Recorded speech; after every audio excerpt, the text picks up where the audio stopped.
नमस्कार, मैं रजनी दीक्षित ज्योतिष आचार्य आप सभी का बहुत बहुत स्वागत करती हूँ जय माँ दुर्गा ज्योतिष केंद्र के यूट्यूब चैनल पर।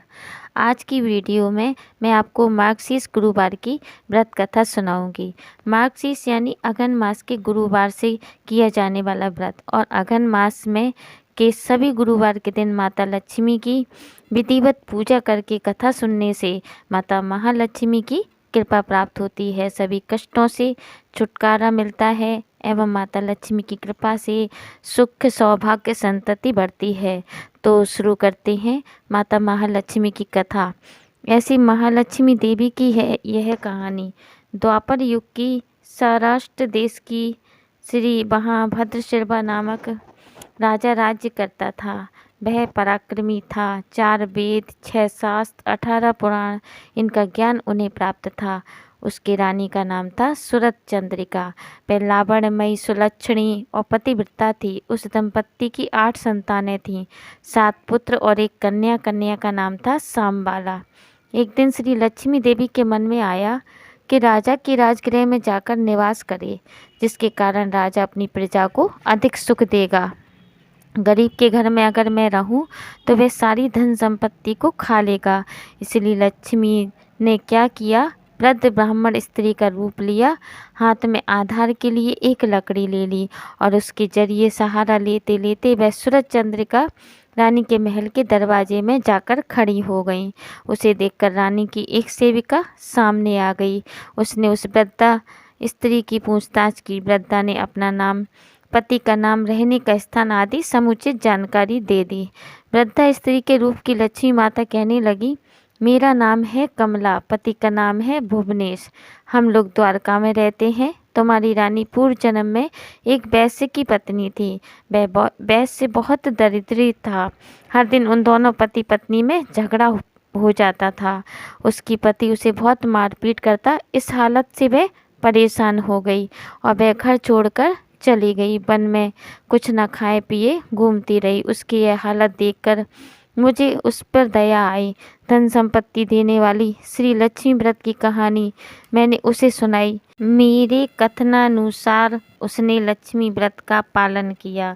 श्री लक्ष्मी देवी उससे प्रसन्न हो गईं। इस कारण उसका दारिद्र्य नष्ट हो गया। संतति संपत्ति से उसका घर भर गया। आनंद हो गया। आइंदा उन दोनों का निधन हो गया। लक्ष्मी व्रत करके दोनों लक्ष्मी जी को वैभव से रहने लगे। जितने साल उन्होंने लक्ष्मी व्रत किया उतने 1000 वर्ष उन दोनों को सुख प्राप्त हुआ। उन्हें राजकुल में जन्म प्राप्त हुआ है। लेकिन रानी को अभी अपनी व्रत का स्मरण हो गया है। उसे स्मरण दिलाने के लिए मैं यहाँ आ गई हूँ। रानी की सेविका ने उनसे लक्ष्मी व्रत की जानकारी पूछी। पूजा विधि की भी जानकारी ली। वृद्धा रूपधारी श्री लक्ष्मी व्रत की जानकारी एवं महात्म्य कथन किया। इसके अनंतर वह रानी की दासी वह वृद्धा का एहसान मानकर रानी को उसके संदेश देने के लिए चली गई। राज वैभव में रहने वाली रानी को अपने ऐश्वर्य का बहुत घमंड आया था। वह उन्मत्त हो गई थी। वृद्धा का संदेश सुनकर वह यकायक गुस्से में आ गई और वृद्धा ब्राह्मण स्त्री को अपमानित किया, उसके साथ मारपीट भी की।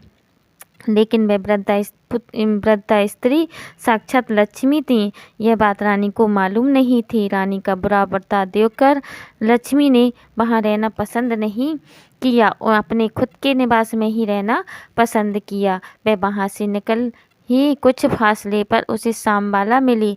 उसे सारी जानकारी मिली। उसने उस वृद्धा स्त्री से क्षमा याचना की। तब लक्ष्मी जी को उस पर दया आ गई। उसने सांबाला को लक्ष्मी व्रत की जानकारी दी। वह दिन मार्गशीर्ष मास का प्रथम बृहस्पतिवार का था। सांबाला ने भाव भक्ति से लक्ष्मी व्रत का पालन किया। इसकी फल प्राप्ति यह हुई कि सिद्धेश्वर नामक राजा के मालाघर नामक पुत्र के साथ उसका विवाह संपन्न हुआ। उसे बड़ा वैभव प्राप्त हुआ। वह अपने पति के साथ राज वैभव में रहने लगी।